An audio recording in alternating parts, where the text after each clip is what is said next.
Say it.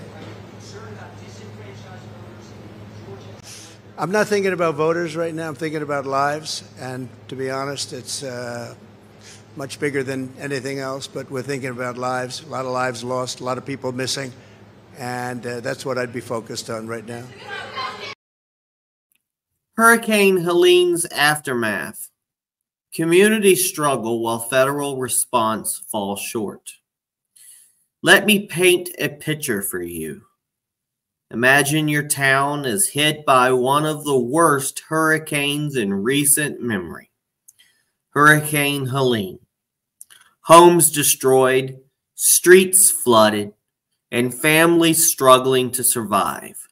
You've lost everything, and while you're standing knee-deep in the wreckage, waiting for help, what does the federal government offer you? A measly $750 from FEMA to cover your, quote, immediate needs. Yes, $750 to rebuild your life after a natural disaster. Meanwhile, billions are being sent overseas and FEMA's coffers are being drained for illegal immigrants. Meanwhile, a hero pilot nearly was arrested for trying to save lives. In the wake of Hurricane Helene, a pilot attempting to rescue victims in western North Carolina was threatened with arrest. Let that sink in. In a country that claims to be founded on freedom and individual initiative, a pilot who risked his life to help others during a national natural disaster was nearly jailed by that very government that should have been assisting or asking for his assistance, or anybody's assistance. This is the overreach of federal bureaucracy at its finest. This is the reality for Americans in the wake of Hurricane Helene. But it's not just a natural disaster. They're now facing a disaster of federal incompetence. Today, we're delving deep into the government's failed response and the questions that need to be asked. Stay tuned, folks, because what's happening here is bigger than one storm. I think it's time for us to go right.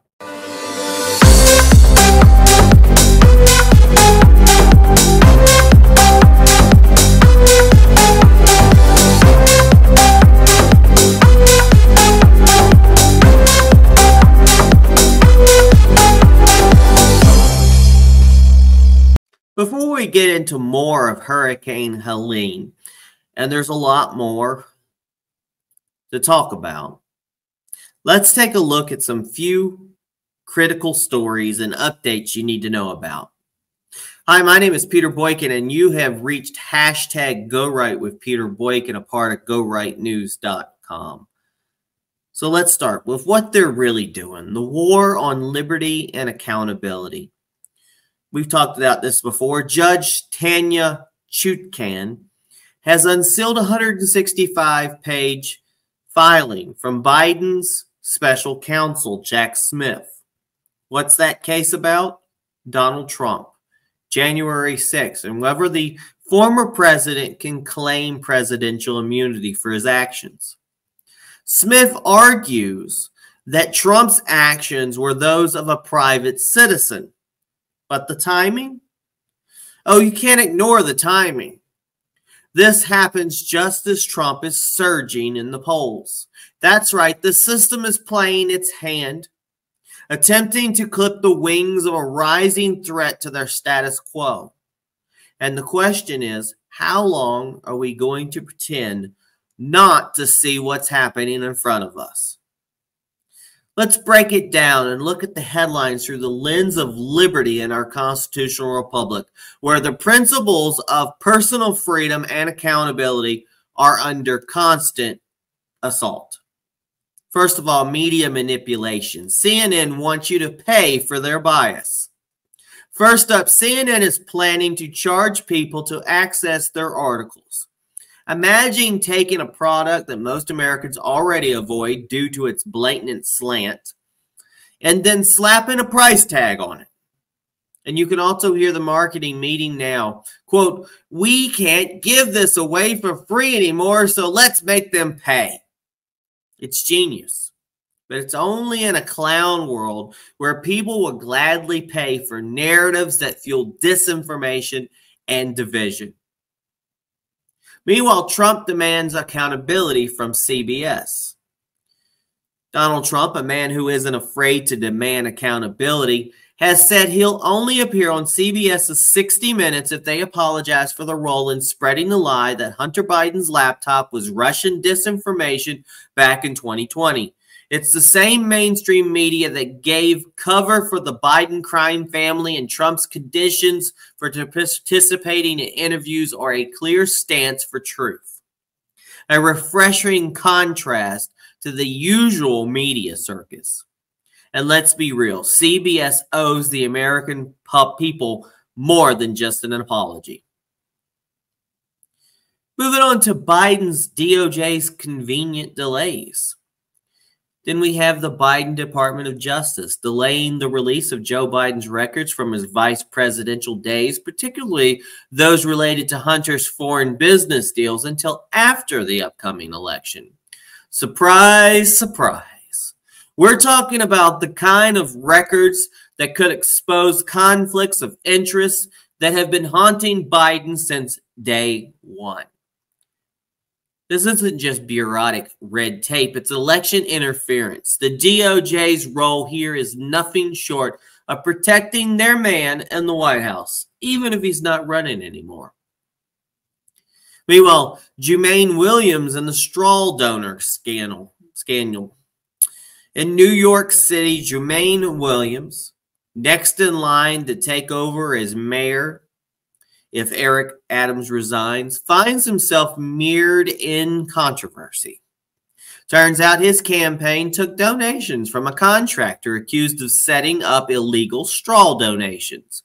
You have to wonder, is this the kind of leadership we can expect if Williams ascends to the mayoral office? Corruption seems to be the norm these days for anyone in line for political power in this country, especially here in New York. Meanwhile, Diddy's growing scandal. Web's out of control. It's shifting to the entertainment world. Sean Diddy Combs finds himself at the center of accusations involved high-level executives and bankers, according to the lawyers of his victims, or for his victims. While it's an ongoing story, it raises questions about the complicity of the powerful and wealthy in covering up abuses for years. We'll keep an eye on this as more details emerge, but it's looking like another case of elites protecting each other. Meanwhile, Kamala's husband is accused of assault. Now, for a bombshell, Kamala Harris's husband, Doug Emhoff, stands accused of drunkenly assaulting his ex-girlfriend, or an ex-girlfriend. This comes from separate witnesses who all back up this story. This incident reportedly took place in 2012 at the Cannes Film Festival, where Emhoff allegedly slapped his girlfriend in a fit of jealousy. The mainstream media, of course, has largely ignored this story, despite its clear evidence and relevance to the public image that Harris and her husband project. In fact, not long ago, Emhoff was praised by MSNBC for reshaping the perception of masculinity. Is this really the kind of masculinity we once celebrated? We'll be right back, and we're going to talk more about Hurricane Helene.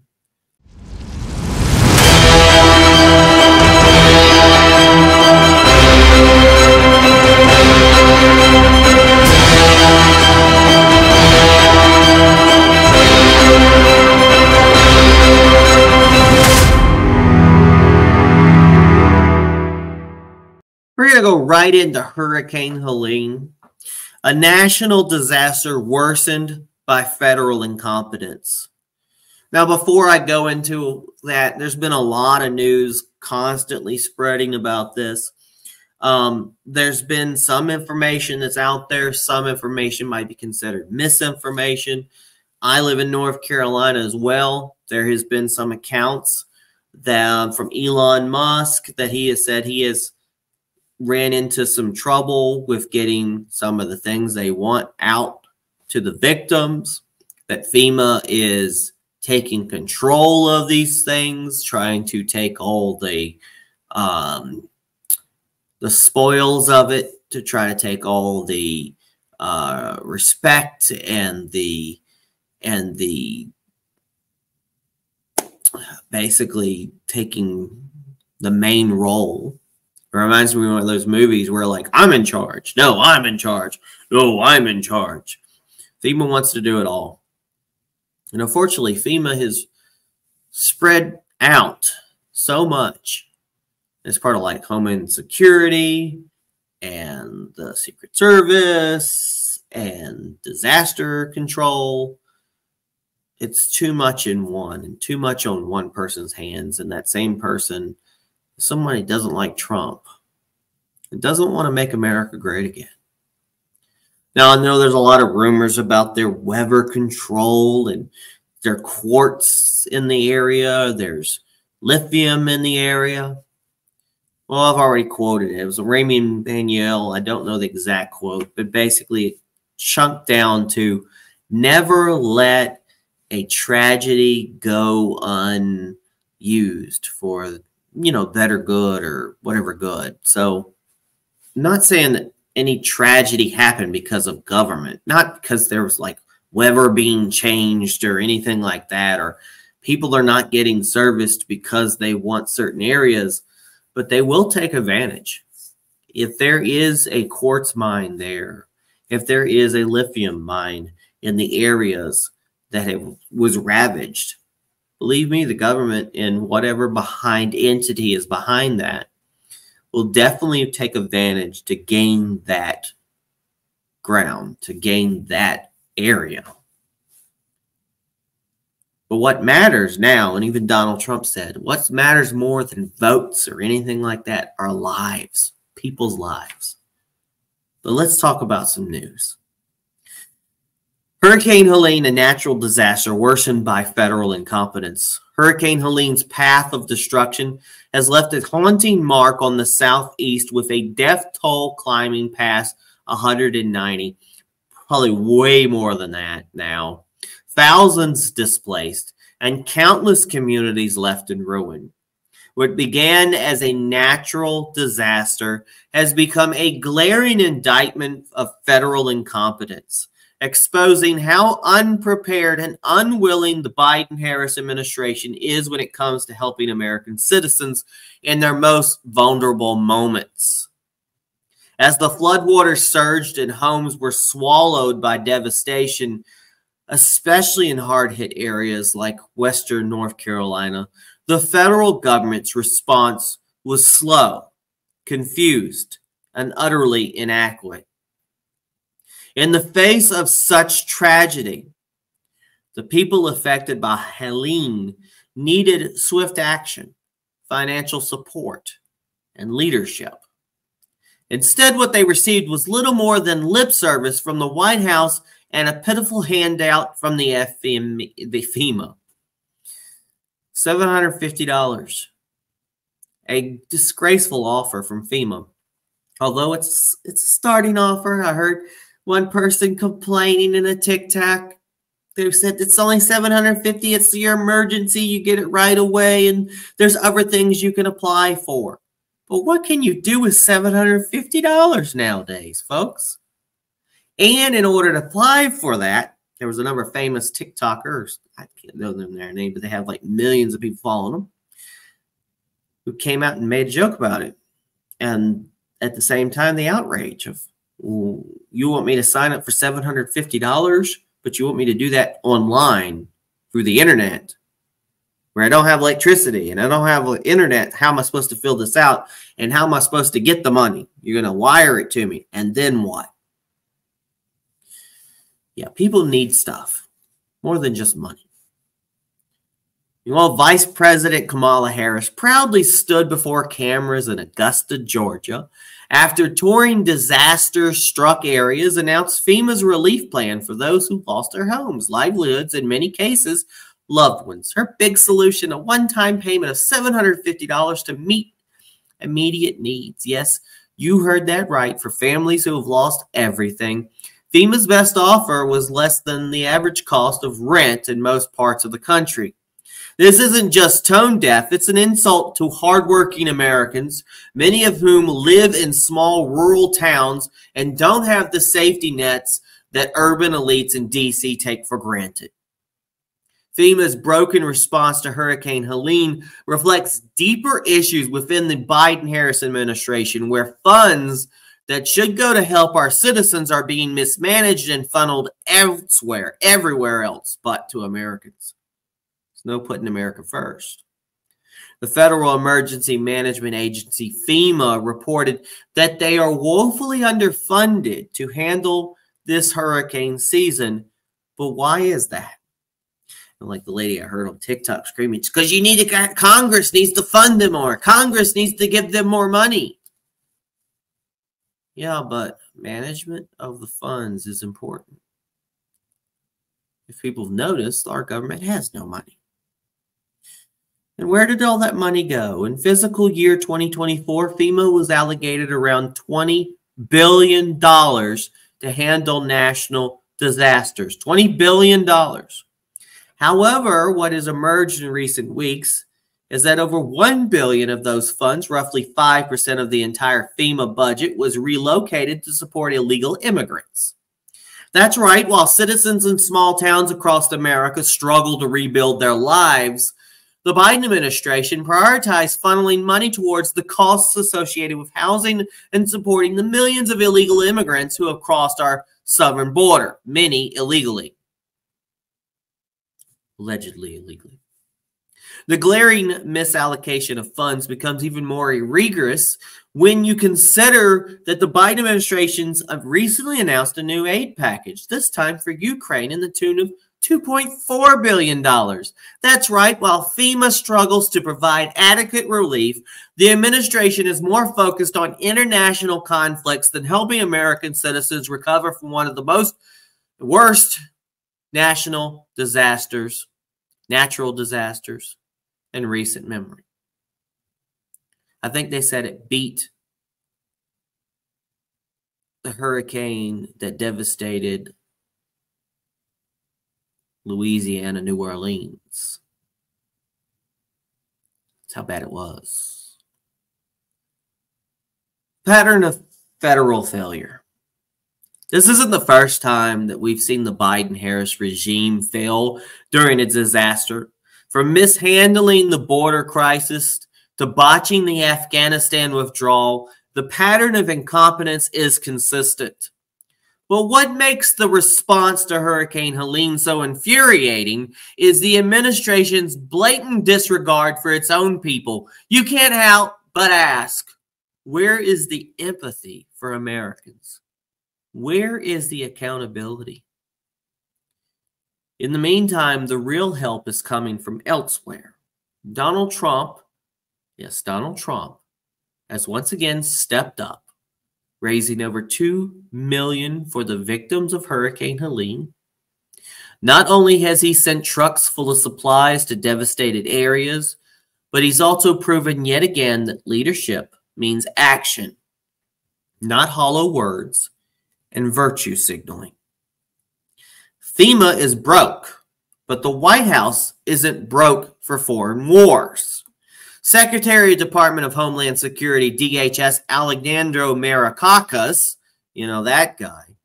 We talked about him before multiple times. Traveling alongside Joe Biden in North Carolina, sheepishly admitted that FEMA would likely not have enough resources to cover the damage from Hurricane Helene. This is a direct consequence of the administration's financial mismanagement. While American towns are drowning in floodwater, Washington, D.C. is more concerned with protecting its foreign interest and pandering to special interest groups than with taking care of its own people. As the death toll rises and survivors struggle to rebuild their lives, many are left wondering how a government so quick to send billions overseas can fail to provide adequate relief for its own citizens. Community resilience in the face of government failure. Despite the federal government's failure, the communities impacted by Hurricane Helene have shown tremendous resilience. Local volunteers, churches, and grassroots organizations have stepped in where FEMA and other agencies have fallen short. People are donating food, water, clothing, and shelter to help those displaced by the storm. And in many cases, these small organizations are the lifeline for families who feel abandoned by their government. Remember, this is the same government. Ronald Reagan warned you. I'm with the government. I'm here to help. Very rarely. Meanwhile, Kamala Harris and Joe Biden continue their photo ops, offering little more than thoughts and prayers, and token gestures of support. It's clear that the administration is more concerned about optics than actual outcomes. What Americans need in times of disaster is leadership, decisive action, and a government that values their lives over political posturing. The American people deserve better. As we look at the federal response to Hurricane Helene, one thing becomes abundantly clear. The American people deserve better. We are a constitutional republic. And in times of crisis, the government is supposed to protect its citizens and provide for their general welfare. Instead, what we are witnessing is a government that has lost sight of its primary responsibility to its own people. We the people. Not those people over there. Not that other country's people. But we the people in this country. The citizens. We the people are impacted by Hurricane Helene are not asking for handouts. They are asking for a government that works for them, not against them. They want to know what their tax dollars are being used for to help, and that they're being used to help rebuild their communities, not to fund wars and hurt in foreign countries or support illegal immigration. Which brings us to a stark choice for the future. Hurricane Helene has laid bare the true priorities of the Biden-Harris administration. It's not the safety and well-being of Americans. It's not the rebuilding after disaster strikes. Their priority is the expansion of government power, supporting globalist agendas, and placating special interest groups, all while ignoring the plight of everyday citizens. In the wake of this disaster, we face a stark choice as a nation. Will we continue down the path of federal incompetence and mismanagement? Or will we stand up and demand accountability, reform, and a government that puts the American people first? The choice is yours, but the consequences of inaction are clear.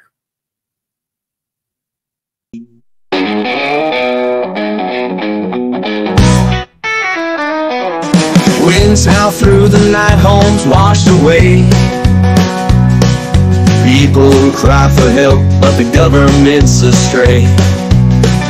Flooded streets and broken lives, they're left alone, while the ones in power sit high upon their throne. Where's the aim? Where's the fight? We're left in the dark, they're chasing the light. But we're strong, we won't fall. We stand together for all. FEMA's got no funds, but billions go overseas. We're struggling here at home, begging on our knees. They say 750 is enough to rebuild dreams, while they hand out fortunes for their foreign schemes. They're sending cash to distant lands, while we hold on with blistered hands. But we rise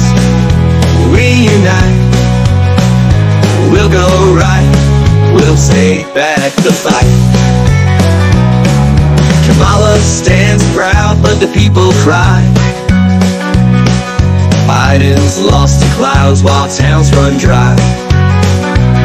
A nation torn apart, yet they're far away from the real storm that's brewing here each day. Where's the heart?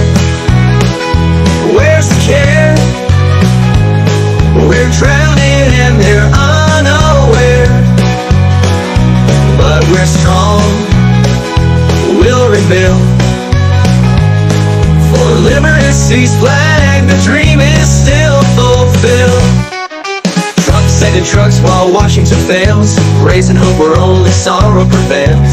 But they just sit their eyes on the polls, ignoring the souls washed away by their tolls.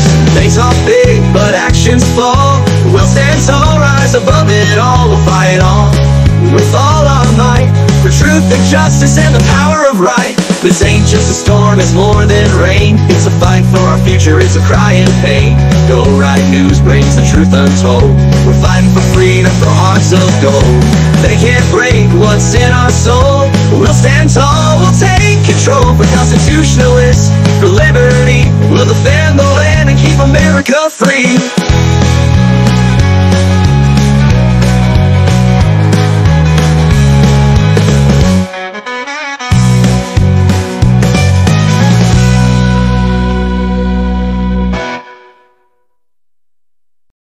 Welcome back to our hashtag Go Right Recap Remix. Here's the reality, folks. We're witnessing a deliberate effort to suppress accountability while undermining the foundation of our constitutional republic. From CNN's paywall to Trump's demand for an apology to Biden's DOJ stonewalling investigations, the government and media are colluding to protect themselves while ordinary Americans suffer from the consequences of their incompetence. Whether it's the mishandling of Hurricane Helene's disaster response or Imhoff's hidden misconduct, the truth is being swept under the rug. And believe me, folks, we can handle the truth. They think we can't handle the truth. To quote it, you can't handle the truth, right? The American people deserve to know. We deserve more pictures. We deserve to know what's going on in Western North Carolina, right up the street from me. They won't even let CNN in. They haven't let full news crews in. They haven't let people see videos. If it wasn't for social media and people that they can't control through TikTok and stuff, we wouldn't see some of the things that they haven't allowed us to see. Hurricane Helene has left a path of destruction in its wake. The death toll of probably way more than 190, and more still missing.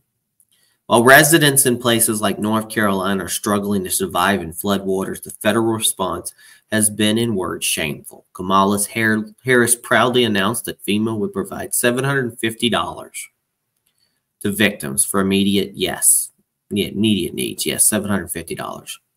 Meanwhile, the administration found billions to send to Ukraine, but can't seem to find the funds to help Americans suffering from a natural disaster here in our own nation.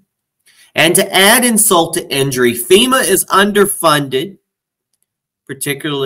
partly because over $1 billion of its budget was reallocated to support illegal immigration. And Trump, once again stepping up, has not only sent much needed supplies, but has raised over $2 million for the victims. It's a lot to some. The government can supply more, but they seem not to. At the end of the day, Hurricane Helene has shown us more than just the damage of a national natural disaster. It has exposed the failures of our government to serve the very people it was created to protect. From FEMA's pitiful response to the billions of dollars being funneled to illegal immigration and foreign wars, the message is clear. This administration is failing its own citizens. But we're not powerless. We are not powerless. We must demand accountability. Together, we must go right. Now more than ever, it's time to go right. Visit GoRightNews.com for more information. And don't forget to check out Go Right News on Rumble.com. Or check hashtag Go Right with Peter Boykin on YouTube, TikTok, Facebook, X. Help us continue spreading the truth by donating at Cash App at $ Peter Boykin, the #1, or visiting the donation links on GoRightNews.com or PeterBoykin.com, or follow the QR code right here behind me. Scan it in. Many links on there. Keep fighting for liberty. Keep demanding accountability. And as always, go right. Peace, everybody. God bless. And the federal relief and assistance that we have been providing has included FEMA providing $750 for folks who need immediate needs being met, such as food, baby formula, and the like. And you can apply now for anyone who's watching this who has been affected.